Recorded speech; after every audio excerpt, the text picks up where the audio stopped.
This time on Custom Works, we're going to make an old compressor into some sills and skid plates. Let's get to the workshop.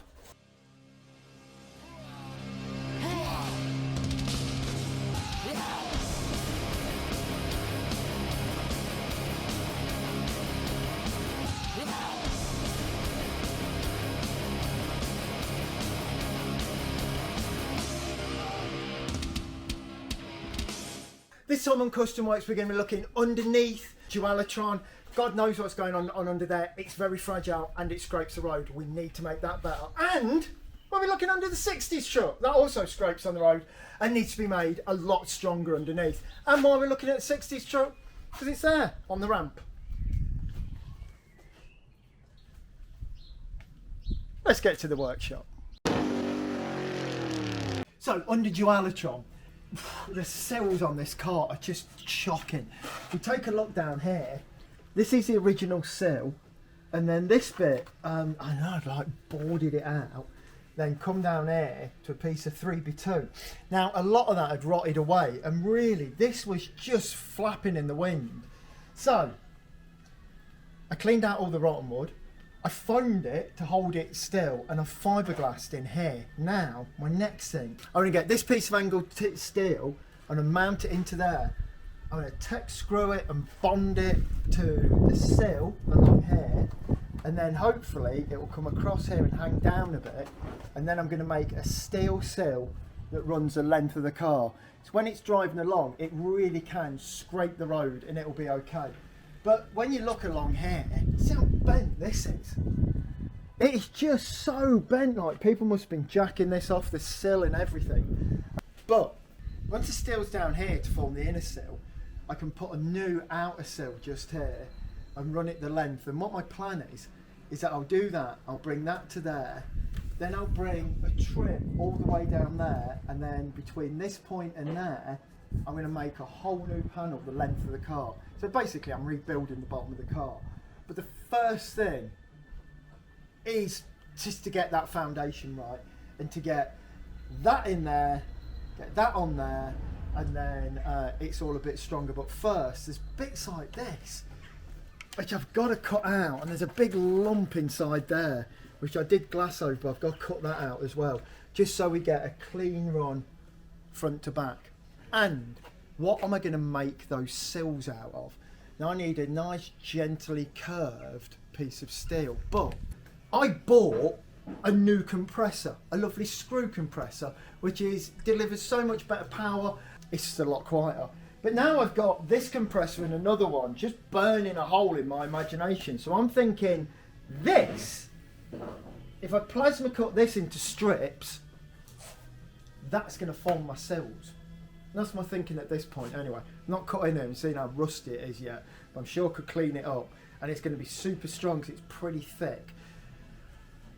So that is all of my plan, which I've got to say is quite a sketchy plan. But let's get on, let's get it done, and let's see how it turns out.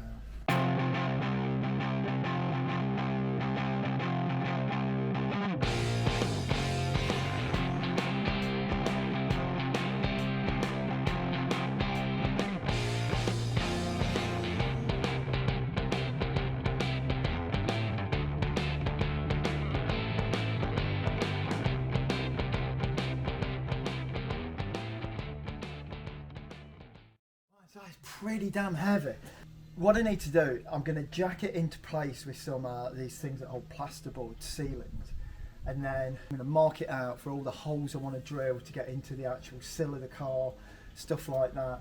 Make sure it's going to fit perfectly. Then I'm going to paint it.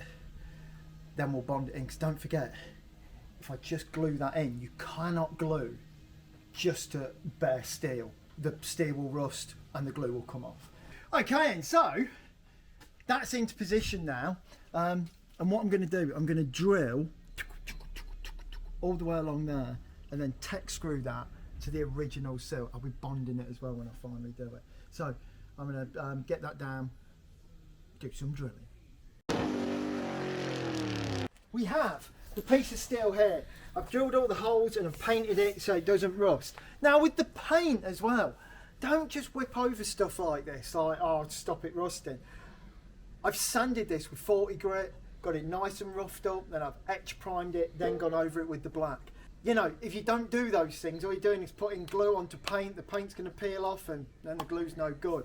So what I'm going to do now, I'm going to bond this up into the sill area of the car. I've got some grip fill in the gun over there. I'm going to dump like probably the whole tube of grip fill along here, then tech screw it up, let it dry, and we can look at the other side. In fact, let's not look at the other side. Let's just go all in. Let's start to think how we're going to make that whole new sill out of like 5mm thick steel, just like all this is, so that when this car is low, this car can just drag along the street and you've not got to worry about anything. Let's get to it.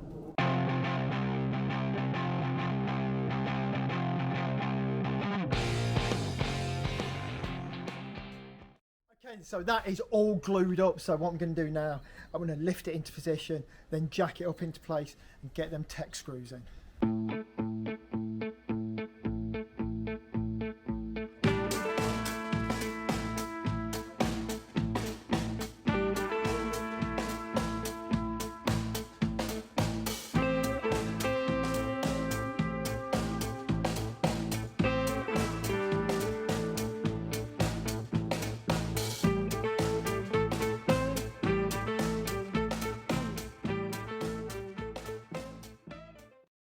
That's on. It was quite heavy, that was, but now it's up there and it's in place, and start thinking about, you know, we've actually got something that's going to have some strength about it, so we can start thinking how this is going to tie into the rest of the body, because in essence what it's doing is this will stick out and sort of just hold the bottom of the body like that, both sides, so it's going to be a lot better. But it's under a car, isn't it? So it's a pain in the arse. Even though I've got a ramp, still a pain in the arse. Okay, so an integral part of this is that I can make a curved sill off of that. Now I don't really want to have anything rolled, so I'm going to chop up this compressor. And hopefully that is some nice thick steel that's just going to find its way round and make it good. So first what I need to do, because there's all this stuff on here, I need to relieve it of all that stuff and then cut some strips with the plasma. So I'm going to do that.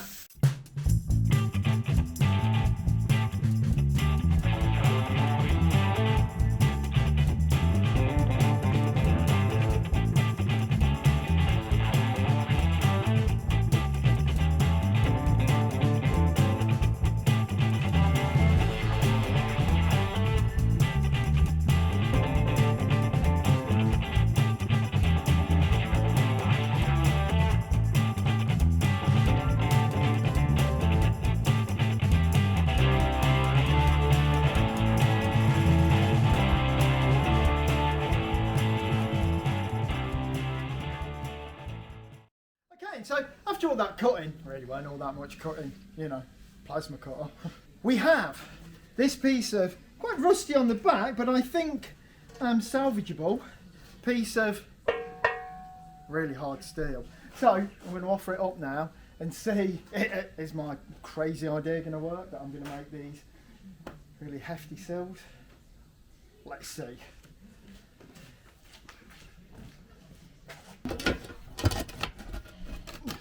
Well, that fits like way better than I thought it was going to fit. I'm just hoping that I've got enough for both sides. So I'm going to mark that up and then I'll see. I might get, if I can get 2 out of this, I reckon I'll be okay. Right, so I've measured it and that is the bit I need. Now, what I'm going to do, I'm going to cut this and then just offer it up and see if I'm going to get 4 out of this. You know, there's a lot of stuff there, but not a lot that's usable. You know, there's bits and bobs, I suppose I could fill them with weld. That's the key thing, is this is good heavy steel and it's going into a place where I need some good heavy steel basically for the car to literally ride along on. So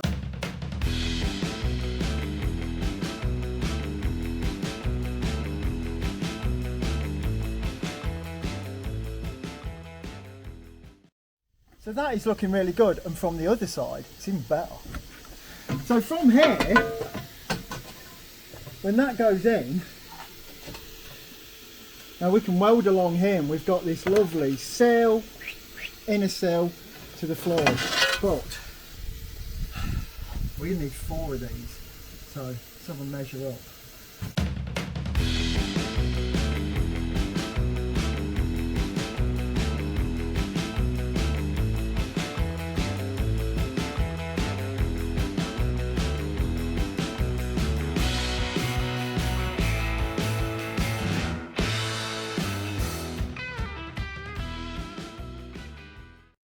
But look, they're all like barnacly on the back. I'm not sure this is, I know it is a lot of rust, but what I'm going to do, I'm going to clean the backs of these up, put some rust treatment on them, paint them, and then just try and get one on the car. Maybe we'll tack it, screw it. I'm not too sure yet, but I'm feeling good. The compressor sills are going to work.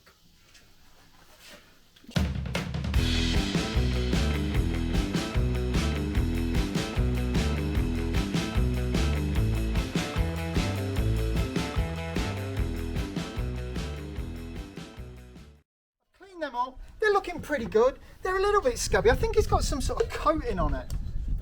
Probably poisonous. But seems okay, and they're super thick. And it's not normally like I go on about steel, it's going to rot through. This ain't going to rot through for years anyway. But just as a precaution, I'm going to put some of this Aquaseal stuff on. This is like that milky stuff that turns black on rust.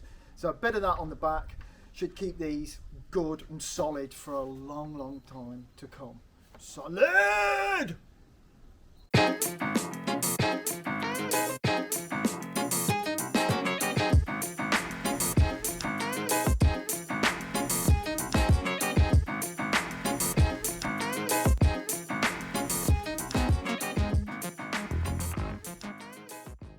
Quite a lot of hammering and bashing. I did have to change the curve a little bit. I've got this on. There we go. And if we look round here, you can see our nice new steel, bonded to the original sill, bonded to the fiberglass extension piece, and then it's going to be welded along here, forming a really strong base to the car. So next thing to do, get a few welds on this and get some glue behind that, pull it out, glue it, and then screw it back, and then hopefully that should hold without the screws at some point. But if I get this one on, and then I can move on to the next one and do the full length of the sill. I've welded this in. I've spotted all along here. I've only spotted for now because I need this to flex a little bit, and the reason I need it to flex a bit is because I've got to bond it to the body. So here we have new piece. I'm going to put a load of adhesive down the back of here, and then I'll jack this up and then screw that down, and hopefully I'll be able to take those screws out. So let's get some sealant in and let's get this glued up.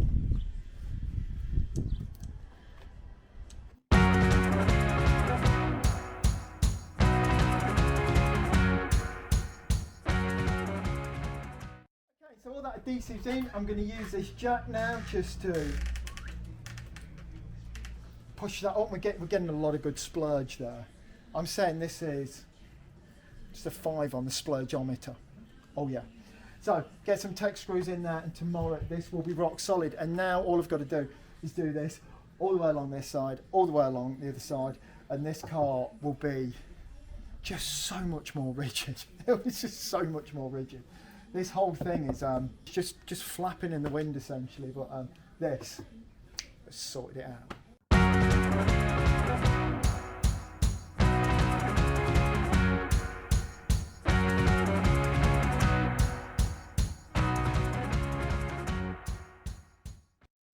This is not going to look quite as agricultural as this when it's finished.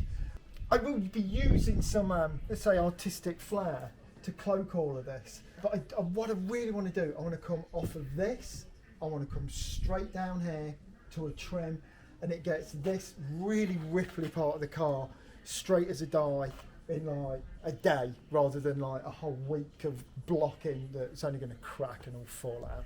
So this way, just so much better. And yeah, I am essentially rebuilding the whole bottom 2 feet of the car, but it needs it, and it can't be the end for Dualatron. It has to live on.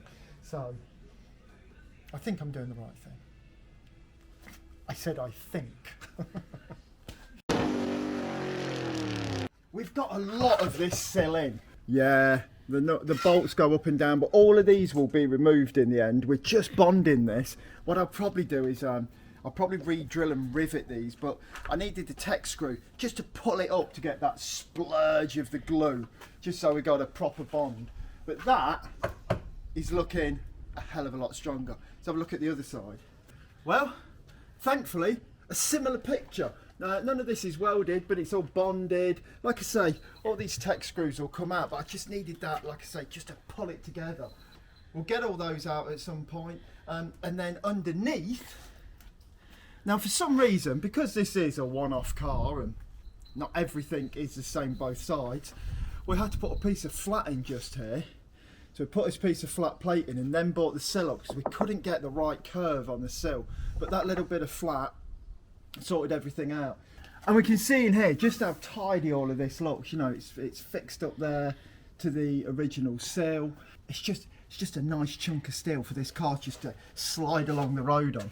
Also, I've started making some more robust jacking points because you see this, yeah, this probably isn't dead right. There's literally nothing on this car. There's like a tiny, just up here, there's a little bit where like the rear subframe with the back suspension bolts in, and you can just jack off of there. It's an absolute nightmare. And of course, because the car's channeled over the floor pan, we end up with this whole cacophony of stacks of bits of wood. So we're gonna pack all that in, because at the minute, for safety, we've also got acro jacks under the car.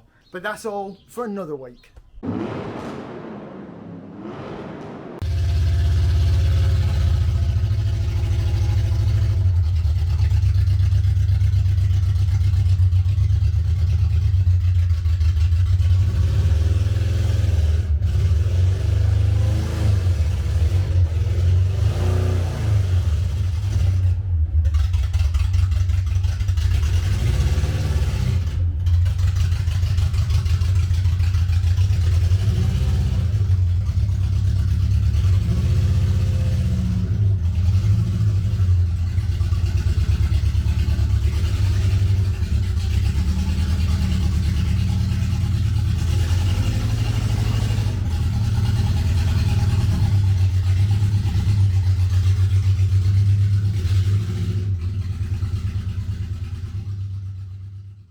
Right, so all of that on Dualatron, it's going to make that car a lot better.